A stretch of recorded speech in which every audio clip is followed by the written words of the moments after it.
할렐루야, 은혜성산교회 김한기 목사입니다.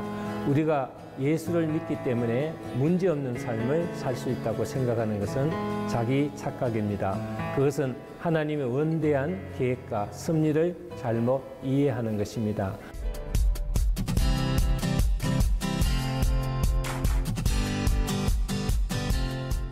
우리는 죄 속에 살고 있습니다. 그리고 죄를 짓고 있는 사람들과 함께 살고 있습니다. 또 저 역시 육신의 연약함으로 인해서 죄를 범하며 살아가고 있습니다. 그뿐 아니라 사탄의 유혹으로 우리가 부패하게 되므로 우리는 우리의 간절한 기도와 소망과는 달리 어려움에 처해질 수밖에 없습니다. 나의 간절한 소망과는 달리 전혀 뜻하지 않는 다른 일이 생기기도 합니다.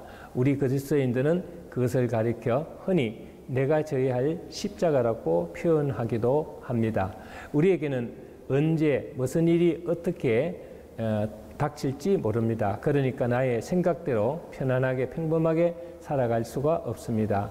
우리에게 다가올 삶의 문제를 미리 알면은 피할 수 있는 길을 만들 수 있어 좋을 수도 있겠지만은 꼭 그런 것만은 아닙니다.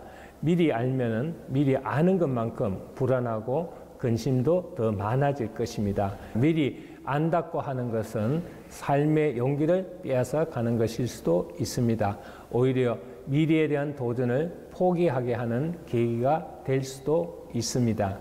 결과가 뻔한데 내가 무엇 때문에 열심히 노력해 할 필요가 없어라고 할 것입니다.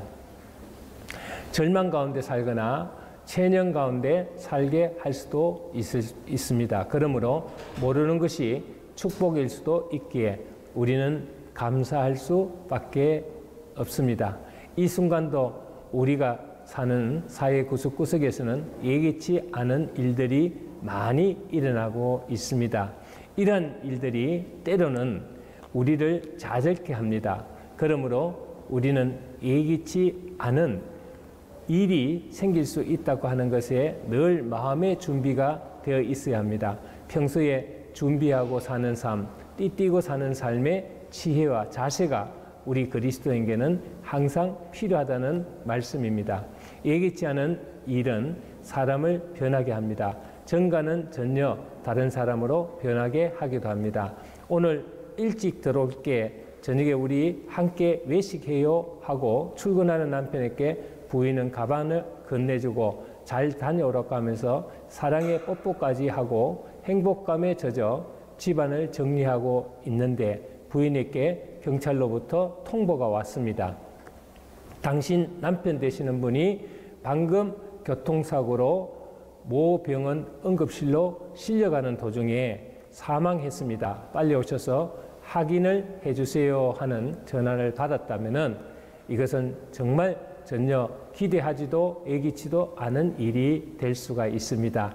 이 경우 아내가 받은 충격은 이루 말할 수 없을 것입니다.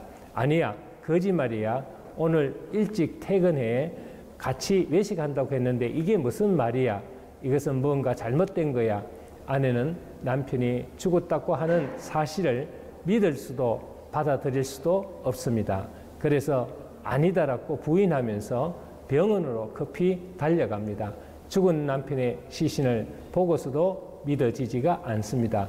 그럴 리가 없다면서 울부짖다가 결국 장례를 치르게 됩니다. 이 사건의 내용을 보면은 표면적으로 장례를 치루었으므로 다 끝났다고 할 수 있겠지만은 그러나 끝난 것이 아닙니다.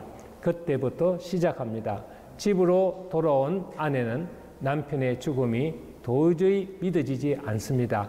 아침에 출근하던 남편의 모습이 자꾸 눈에 아른거립니다.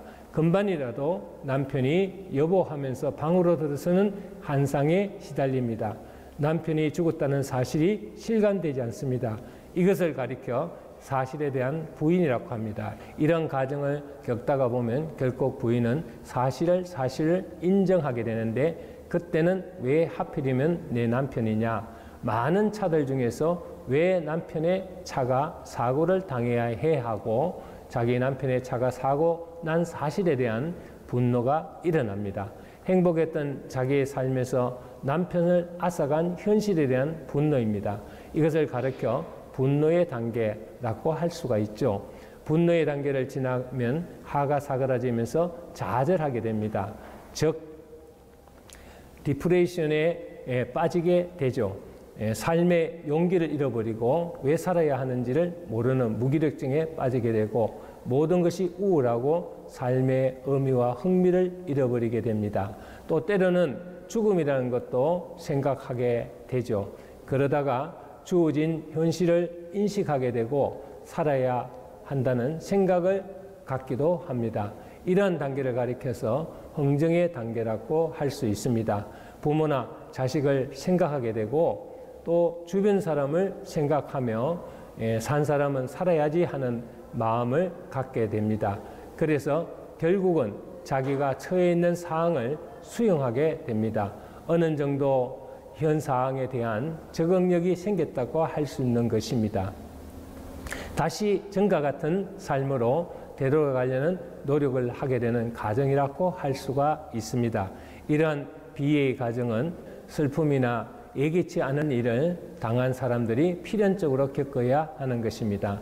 당한 일을 사실로 받아들이기가 거북하다가 주어진 사실에 분노하고 그러다가 좌절하며 또 살 소망을 잃어버리고 포기하다가 주어진 환경과 타협함으로써 결국에 현실로 받아들여 본래의 자기 자리로 되돌아오는 과정을 우리는 비애의 과정이라고 할 수 있습니다. 이 과정은 경우에 따라서 강하게 또는 약하게 반복할 수도 있고 또 사람이나 경우에 따라 전 단계에 걸치지 않고 건너뛸 수도 있습니다. 정도의 차이는 있을지라도 정상적인 사람이라면 누구나 겪는 과정이라고 할 수 있습니다.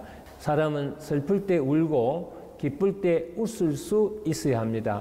슬픈데도 울지 못하고 기쁜데도 웃지 못한다고 하면 그 사람은 고장난 사람입니다. 그런 사람은 자기 안에 나쁜 것이 너무도 많이 잠재되어 있다는 사실입니다. 그러므로 나쁜 것은 뽑아줄 수 있어야 합니다. 뽑아주지 않으면 결국 인격 장애자가 됩니다. 그러므로 우리 안에 잠재된 삶의 문제에 대한 분노나 슬픔을 뽑아내야 합니다. 그리스도인은 우리가 이런 삶의 문제를 해결하는 방법이 무엇일까요? 기도입니다. 기도를 통하여 하나님께 내려놓고 맡기고 또 해결을 할 일이 있으면 해결하는 것이죠. 생각나지 않는 제 기억에 없더라도 우리는 그것마저도 회개하고 기도하면서 하나님을 의지하는 것입니다. 삶의 문제로 좌절의 기간이 길어지면서 사람은 의욕을 상실하게 됩니다. 주변의 일에 무관심해지고 삶의 의욕이 감퇴되면서 무기력해집니다. 겉으로는 웃지만 속으로는 늘 죽고 싶다는 극단적인 생각을 하게 되지요. 우리는 그리스도인으로서 이런 이웃의 아픔을 잘 공감하여 도와줄 수 있어야 합니다. 아픔에 동참하여 그 아픔을 함께 할 수 있는 그리스도인이 되어야 합니다. 그에게 신앙이 주는 유익이 무엇인지를 실감할 수 있도록 도와주어야 합니다. 본문 말씀입니다. 내 영혼아 내가 어찌하여 낙심하며 어찌하여 내 속에서 불안해하는가. 너는 하나님께 소망을 두라. 그가 나타나 도우심으로 말미암아 내 하나님을 여전히 찬송하리로다. 아멘. 우리 모두 비애의 과정을 잘 거침으로써 건강한 신앙생활을 영위해 나가시기를 주의 이름으로 축원합니다. 감사합니다.